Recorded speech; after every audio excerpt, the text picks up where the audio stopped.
Hanya sedikit manusia yang mempercayai video ini, setidaknya pada awalnya.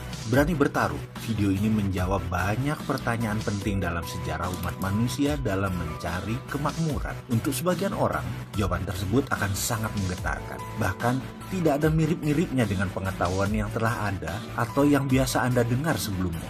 Video ini akan mengubah pandangan dan pemahaman Anda yang selama ini Anda dapatkan tentang materi dan kemakmuran. Saat ini, banyak dari kita yang sedang mengalami krisis kemakmuran, krisis kepercayaan, dan tertekan masalah ekonomi. Namun, jika dirunut lebih dalam lagi, semua itu terjadi karena pemahaman akan materialisme yang selama ini dipegang umat manusia bertolak belakang satu dengan yang lainnya. Tapi sesungguhnya, bisakah krisis keuangan dan kesulitan ekonomi itu dihentikan? Saya tahu bahwa Anda juga tahu bahwa jawabannya adalah bisa. Yang menjadi pertanyaan adalah apakah Anda tahu apa yang sebenarnya Anda inginkan? Tontonlah video ini lebih dari sekali. Saya juga mengajak Anda menonton dari awal hingga akhir, kemudian mengulangnya per bagian. Kemudian buatlah catatan-catatan kecil di beberapa bagian. Ujilah, kebenaran yang sejati adalah kebenaran yang teruji, bukan? Saksikan video ini dengan santai, kemudian ulangi lagi. Anggap saya ada di samping Anda sebagai sahabat yang menemani Anda dan berbagi rahasia kecil kepada Anda. Tontonlah video ini dengan hati, tapi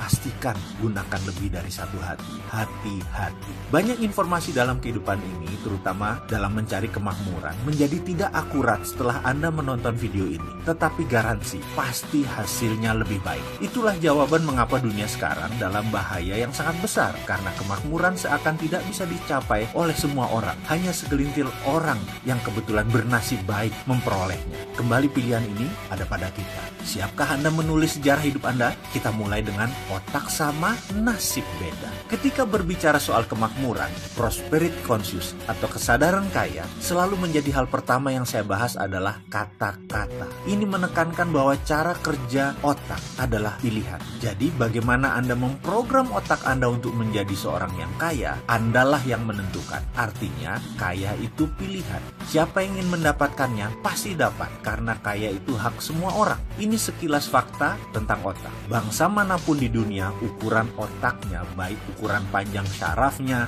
jumlah pengantar kimianya dalam otak, maupun sensornya, semuanya sama. Kecepatan kemampuan berpikir, yang oleh sebagian orang disebut IQ, juga tidak berbeda jauh. Intinya kemampuan menyimpan datanya juga sama. Jika manusia diibaratkan komputer, anggap saja otak itu hardware dan semuanya sama. Lalu, di mana bedanya? Mengapa yang satu lebih sehat dari yang lain? Mengapa yang satu mudah tertawa, yang lain selalu sengsara? Mengapa yang satu mudah mendapat jodoh, yang lain selalu sendiri? Mengapa yang satu lebih cepat mendapatkan uang, yang lain tetap saja miskin? Ada sebuah fakta, jika saya menyebutkan 375 nama orang, kemudian harta tersebut dari mereka digabungkan semua, nilainya sama dengan kekayaan 3 miliar manusia. Ya, 375 orang, kekayaan sama dengan kekayaan 3 miliar manusia. Di antaranya kita sebut Bill Gates, Donald Trump, Warren Buffett, Lakshmi Mittal, Paul Allen, Mark Cuban, Jeff Bezos, Rupert Murdoch, dan saya bisa melanjutkan sampai 375 orang.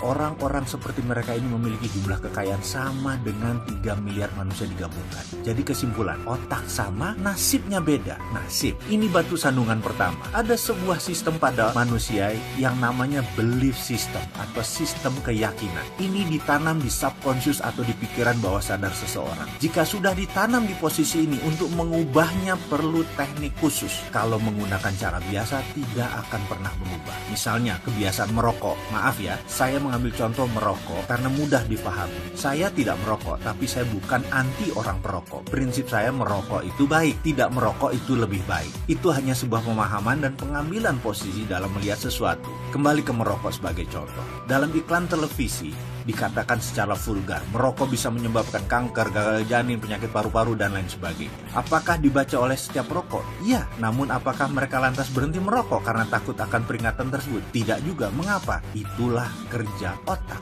Otak konsius yang menguasai informasi pengetahuan hanya menguasai 12% dari sebuah tindakan. Subkonsius, bawah sadarnya 88%. Informasi tadi hanya menempel di konsius, tidak menjadi gerak karena dalam database otak, subkonsius menyatakan merokok itu nikmat. Jadi, itulah yang terus dilakukan olehnya, merokok.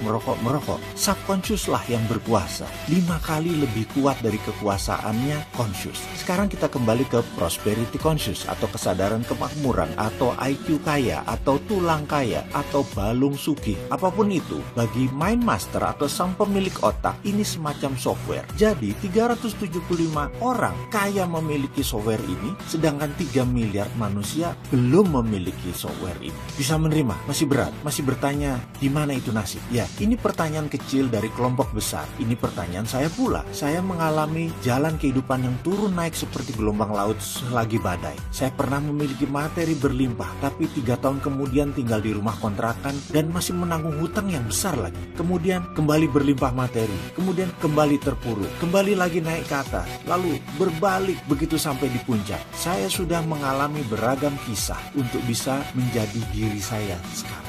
Ketika itu saya banyak mempertanyakan nasib dan urusan jalan hidup. Hingga akhirnya saya memutuskan untuk belajar dan mencari kemanapun untuk mendapatkan jawaban pertanyaan saya yang terbesar. Nasib itu pemberian Tuhan atau buatan manusia? Itu pertanyaan saya. Saya tidak kaget jika pertanyaan itu membuat Anda memutuskan berhenti menonton video ini hingga di chapter ini. Karena belief system Anda menyatakan rezeki sudah ada yang mengatur. Sementara kalau diteruskan ternyata rezeki itu manusia yang mengatur. Yang selama ini kita kenal dan melaksanakan sesuai sistem Tuhan. Ini sungguh menyesakkan, bukan? Tapi kalau itu kebenaran yang terjadi, bagaimana? Izinkan kosongkan gelas Anda. Ke depan akan ada banyak hal yang menyesakkan dada Anda. Saya tetap akan melanjutkan kisah dalam video berikutnya untuk Anda sahabat semua. Karena saya tahu sekali, fakta bisa merubah kebenaran. Ya, kebenaran Anda akan ditantang ke batas ujung dengan fakta-fakta yang akan saya berikan. Beranikah Anda meneruskan video selanjutnya?